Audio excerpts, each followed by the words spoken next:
Hi friends, ഞാൻ അലൻജോക്ക് ജോഷി. കൂട്ടുകാർക്ക് അലൻജോ അക്കാദമിയിലേക്ക് സ്വാഗതം. ഇന്ന് ഞാൻ വന്നിരിക്കുന്നത് മൗര്യാനന്തര കാലത്തെ പട്ടണങ്ങളെ കുറിച്ചും വ്യാപാരത്തെ കുറിച്ചും പൗരാണിക ഭാരതത്തിലെ നാണയ വ്യവസ്ഥയെ കുറിച്ചും വ്യവസ്ഥയുടെ വികാസത്തെ കുറിച്ചും കൂടാതെ ലിഖിതങ്ങളും അവയുടെ സവിശേഷതകളും പഠിക്കുന്നതിന് വേണ്ടിയാണ്. പട്ടണങ്ങളും വ്യാപാരവും. പ്രധാന പട്ടണങ്ങൾ: പാടലിപുത്രം, വൈശാഖി, വാരണാസി, ഉജ്ജയിൻ, മധുര, തക്ഷശില. നഗരങ്ങളിലെ കരകൗശല ഉൽപ്പന്നങ്ങൾ: കറുത്ത മൺപാത്രങ്ങൾ, ആഭരണങ്ങൾ, ആയുധങ്ങൾ, അലങ്കാര വസ്തുക്കൾ, ഉപകരണങ്ങൾ, പാത്രങ്ങൾ, ശില്പങ്ങൾ, സ്വർണം, വെള്ളി, ചെമ്പ്, ഓട് എന്നിവയുടെ ഉപയോഗം, ഗ്ലാസ്, ദന്തം, കളിമണ്ണ് എന്നിവയുടെ ഉപയോഗം.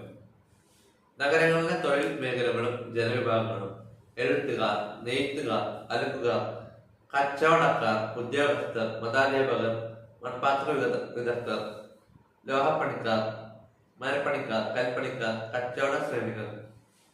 രാജ്യാന്തര വ്യാപാര ബന്ധങ്ങൾ: കരമാർഗമുള്ള വ്യാപാര ബന്ധങ്ങൾ, മധ്യേഷ്യ. കടൽ മാർഗമുള്ള വ്യാപാര ബന്ധങ്ങൾ: ഏഷ്യ, ചൈന, ആഫ്രിക്ക. പ്രധാന കച്ചവട ഉൽപ്പന്നങ്ങൾ: ഉപ്പ്, തുണി, രത്നക്കല്ലുകൾ, സുഗന്ധദ്രവ്യങ്ങൾ, ഔഷധച്ചെടികൾ, തടികൾ എന്നിവ. നാണയ വ്യവസ്ഥയുടെ വികാസം പൗരാണിക ഭാരതത്തിൽ. ന്യൂമിസ്മാറ്റിക്സ്: നാണയങ്ങളെ കുറിച്ചുള്ള പഠനശാഖയാണ് നാണയശാസ്ത്രം അഥവാ ന്യൂമിസ്മാറ്റിക്സ്. പഞ്ച്മാർ നാണയങ്ങൾ: ചിഹ്നങ്ങൾ മാത്രം ആലേഖനം ചെയ്യപ്പെട്ട നാണയങ്ങളാണ് മുദ്രാഗ്രന്ഥ നാണയങ്ങൾ അഥവാ പഞ്ച്മാർക്ക് കോയിൻസ്. രാജാക്കന്മാരുടെ പേരും ചിത്രവും പതിച്ച നാണയങ്ങൾ. BCE 2-ാം നൂറ്റാണ്ടിൽ ഇൻഡോ ഗ്രീക്കുകൾ പുറത്തിറക്കി.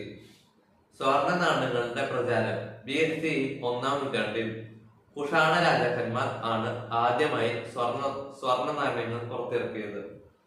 ഗുപ്ത രാജാക്കന്മാർ പുറത്തിറക്കിയ സ്വർണ്ണ നാണയങ്ങൾ മികച്ചതും ആകർഷകവുമായിരുന്നു. പഞ്ചാബിലെയും ഹരിയാനയിലെയും ഗോത്ര റിപ്പബ്ലിക്കുകൾ പുറത്തിറക്കിയ ചെമ്പ് നാണയങ്ങൾ ഉദാഹരണം യൗധർ. നാണയ പഠനവും സവിശേഷതകളും: ഭരണാധികാരികളെയും രാജകുടുംബങ്ങളെയും തിരിച്ചറിയാൻ സഹായിക്കുന്നു. കാലഗണന നിർണയത്തിന് സഹായിക്കുന്നു. വ്യാപാര വാണിജ്യ പ്രവർത്തനങ്ങൾ മനസ്സിലാക്കാൻ സഹായിക്കുന്നു. സാമ്പത്തിക അവസ്ഥകൾ തിരിച്ചറിയാൻ സഹായിക്കുന്നു. ജനങ്ങളുടെ ജീവിത നിലവാരം മനസ്സിലാക്കാൻ സഹായിക്കുന്നു. സാമ്രാജ്യ വിസ്തൃതി, ഭാഷ എന്നിവയെ കുറിച്ച് മനസ്സിലാക്കാൻ സഹായിക്കുന്നു.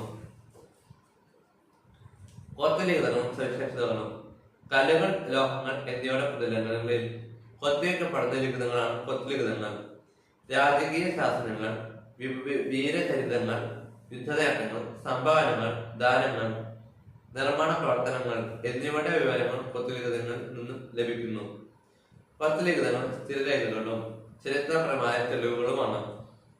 പ്രാകൃതം, പാലി, അറമായ, തമിഴ്, സംസ്കൃതം എന്നീ ഭാഷകളിലാണ് ആദ്യ കൊത്തുലിഖിത ഗ്രന്ഥങ്ങൾ രചിക്കപ്പെട്ടത്. ബ്രഹ്മി ഖരോഷ്ടി ലിപികൾ വായിച്ചെടുത്ത വിധം. ബ്രഹ്മി ലിപി വായിച്ചെടുക്കൽ: യൂറോപ്യൻ പണ്ഡിതന്മാരുടെ ശ്രമങ്ങൾ സമകാലിക ബംഗാളി ദേവനാഗരി കൈയെഴുത്ത് പ്രതികളിലെ ലിപികളെ പഴയകാല ലിപികളുമായി താരതമ്യപ്പെടുന്ന നടത്തി. ആദ്യകാല കൊത്തുലിഖിതങ്ങളുടെ ഭാഷ സംസ്കൃതമല്ല, പ്രാകൃതമാണെന്ന് തിരിച്ചറിഞ്ഞു. 1838 ജെയിംസ് പ്രിൻസെറ്റ് ബ്രഹ്മി ലിപി വായിച്ചെടുത്തു. ഖരോഷ്ടി ലിപി വായിച്ചെടുക്കൽ: ഇൻഡോ ഗ്രീക്ക് രാജാക്കന്മാരുടെ നാണയങ്ങളിലുള്ള ഗ്രീക്ക് ഖരോഷ്ടി ലിപികൾ യൂറോപ്യൻ പണ്ഡിതന്മാര് വായിച്ചെടുത്തു. ഗ്രീക്ക് ഖരോഷ്ടി ലിപികളിലെ അക്ഷരങ്ങളുടെ താരതമ്യ പഠനം. ഖരോഷ്ടി ലിഖിതങ്ങളിലെ ഭാഷ പ്രാകൃതമാണെന്ന് ജെയിംസ് പ്രിൻസെറ്റ് തിരിച്ചറിഞ്ഞു. കൊത്തുലിഖിതങ്ങളിലെ തെളിവുകളുടെ പോരായ്മകൾ: മങ്ങിയ അക്ഷരം പുനഃസൃഷ്ടിക്കാനുള്ള ബുദ്ധിമുട്ട്. മാഞ്ഞുപോയതും കേടുപാടുകൾ വന്നതുമായ അക്ഷരങ്ങൾ തിരിച്ചറിയുക പ്രയാസമാണ്. വാക്കുകളുടെ അർത്ഥം സന്ദർഭത്തിനനുസരിച്ച് മനസ്സിലാക്കുവാൻ കഴിയാതെ വരിക. കൊത്തുലിഖിതങ്ങളെല്ലാം വായിച്ചെടുക്കാനോ വിവർത്തനം ചെയ്യാനോ പ്രസിദ്ധീകരിക്കാനോ കഴിഞ്ഞിട്ടില്ല. കൊത്തുലിഖിതങ്ങളിൽ പലതും നശിച്ചു പോയതിനാൽ പല ലിഖിതങ്ങളും ഇന്ന് ലഭ്യമല്ല. പ്രൗഢവും അതുല്യവുമായ സംഭവങ്ങൾക്കാണ് കൊത്തുലിഖിതങ്ങൾ പ്രാധാന്യം നൽകിയത്. പ്രധാനമെന്ന് നാം കരുതുന്ന സാമ്പത്തിക രാഷ്ട്രീയ കാര്യങ്ങളൊന്നും കൊത്തുലിഖിതങ്ങളിൽ രേഖപ്പെടുത്തിയിട്ടില്ല. കൊത്തുലിഖിതങ്ങളിലെ വസ്തുതകളുടെ യാഥാർത്ഥ്യം കണ്ടെത്തുക ശ്രമകരമാണ്. Thank you.